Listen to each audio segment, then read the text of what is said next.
I'm Hugo MacNeill. I'm on the bid oversight committee of the Ireland Rugby World Cup bid for 2023. We think it's in very good shape. We've been working on this a long time. In fact, the IRFU started working on this soon after the 2011 World Cup in New Zealand, and have said if New Zealand can do such a good job as a relatively small country, we can certainly do that. And we've been working since, and in fact we've got a lot of advantages with respect to New Zealand, because we sit in the sort of this time zone. We sit next to the biggest rugby markets of England and France, and the big difference with a Rugby World Cup as compared to, say, the Olympics, is because of the physical nature of the sport. A Rugby World Cup is over a 6-week period. And why that's important is what drives the economic impact for the countries is the number of visitors who come, the amount of time that they stay, and the amount that they spend. Now, if you're trying to decide to go to the far side of the world to see your team play, it's very difficult to know when the key times will be. If you want to go and watch Jessica Ennis in the Olympics or Mo Farah, you know what the key dates are going to be. If you want to know what the key game for England and Ireland is going to be, is it a group, is it a quarterfinal, is it a semi-final?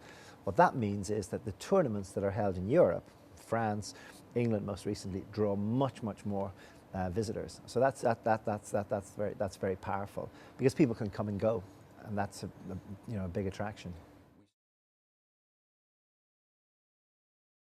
Yeah, we've been working with Deloitte for a number of years on this, and actually the numbers have only increased. You saw the very strong numbers from England, and we estimate currently that a Rugby World Cup in Ireland would bring in sort of 800 million euros of first round economic impact. That's when people pay the hotel, and then working it through, taking into account the hotel paying the butcher and the waiter and the waitress, and maybe taking on somebody as a job, it's kind of 1.6 billion euros. So these are big tournaments that make a big impact.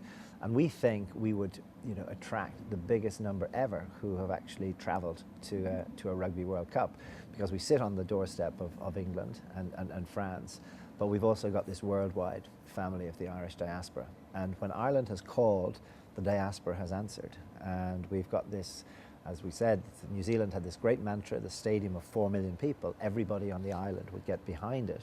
Well, we have a stadium of 7 million people in terms of the people on the island of Ireland, but a worldwide family of 70 million who have a long history of engagement and actually coming back. And we think this would be the biggest event ever, and nobody'd want to miss the party. It's really important. I spent a lot of time with Martin Snedden, who ran the New Zealand bid when we were doing the original report as to whether we should bid. And he said that people in New Zealand initially were very skeptical about hosting a Rugby World Cup, because they had exactly this in their mind, that major events mean major expenditure that leaves white elephants. And he had to convince them that it didn't. Now, even New Zealand, as we mentioned, had to do significant investment just to qualify, because one of the criteria that World Rugby says is you need a 60,000 stadium for the semi-final or the final. Even Eden Park had to be upgraded. And when you have to do a major expenditure, there's two issues around that. One is the size of the expenditure. The second is the unpredictability of the amount. It's a bit like if you're trying to get something done in your house. You get a quote, but it could turn out much bigger. A lot of elements of the cost of a Rugby World Cup can be predicted. You know how many teams are going to come, you know how many players, you're going to know how many officials, you're going to know how many bed nights, you're going to know how many meals, you're going to know how many buses you're going to need to take, etc., etc. When you get into major infrastructure expenditure, that's when it gets large and it becomes unpredictable. The fact of the matter is that all the major investment has actually been done in our stadia over the last number of years, and what we would need to do is some modifications, such as video screens, such as floodlights, such as facilities for corporate hospitality, such as bucket seating, etc., etc. But we don't have any major infrastructure that needs to be built. It's really important, and we had the launch of that in Belfast a while ago, and it was really well intended, and the feedback that we got from World Rugby was excellent. Everything that we do in relation to hosting the tournament must have an element of excellence kind of coming off it. And obviously the Women's World Cup is a smaller event, but it's really important that we just do a great job, and I think it's on track to be a great job. There's huge enthusiasm, there's lots of people who want to go to the games, and we know that we must deliver a great tournament so that when people think about Ireland for 2023, that's in their mind. You know, France and South Africa will say, you know, we've hosted Rugby World Cups before, we've done that. Ireland hasn't. We think we've all the capabilities, all the elements that made for success for them doing it, and actually then this very special sort of Irish welcome and enthusiasm and excitement, because it would dominate the whole island in a way that it can't in a bigger country. And I don't know maybe that it shouldn't, but every town, every village, every city in Ireland would be getting behind the Rugby World Cup.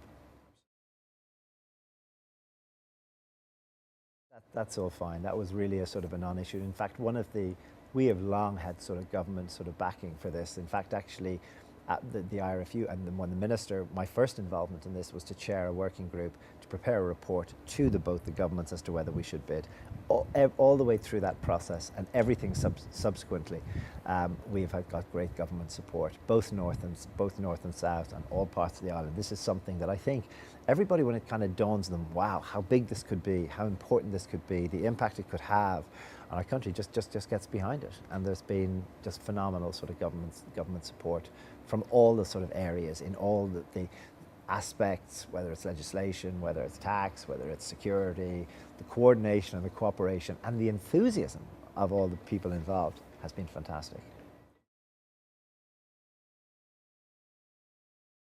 Yeah. The good news is that although we don't know about what Brexit is, as people keep saying, Brexit means Brexit, but we kind of say, well, what does Brexit mean? The good news is, about 6 years' time, we will hopefully have a good idea. And I think what you have is a willingness and to deal with all the sort of components. So nobody knows what exactly it's going to mean, so it's very hard to say what the specific methods to address any issues will be. But I think given the resolve and the enthusiasm of the sort of the governments, whatever can be done will be done. And I think it's not really going to be a huge issue, because over the course of a 6-week tournament, people going back and forward over the border, even in the most the extreme sort of cases, it's going to be very small in the context of their overall visit. Where it becomes a really big issue, which is probably where people worry, is about, and I was up on the border with my wife's in-laws a couple of weeks ago, is you can easily go back and forward in certain communities, and for people who are going back and forward every day, then it's a major issue if you suddenly have even with border controls. But in a context of a tournament where you're here for a period of time, and the actual travel across the border is going to be a very small part of that time, and you're going to be operating in an environment where people are going to do everything possible to actually facilitate the World Cup, I don't think it's going to be an issue. We are the biggest fans of Paris getting the 2024 Olympics, because it's up for World Rugby. You can't speak for World Rugby. Have to kind of think that whatever focus you get, there's going to be some loss of focus if you've got the Olympics next to them. And they're going to get an example of that very soon, because they've got Tokyo Olympics in 2020, and they've got the Rugby World Cup in 2019 in Japan. And I think that sort of the English example was much better, where there was a sort of a gap between the Olympics and the Rugby World Cup. And so a lot of lessons could be learned. A lot of people who worked successfully on making the Rugby World Cup in England such a success had actually worked in the Olympics. But I think that it's, and look, I would say this, wouldn't I, that actually having it as the sole focus of the country, and that's not just the governments, that's all the sort of the towns and the communities and the villages, getting behind the focus of a World Cup. If you're trying to sort of dilute that, I think inevitably there's going to be dilution.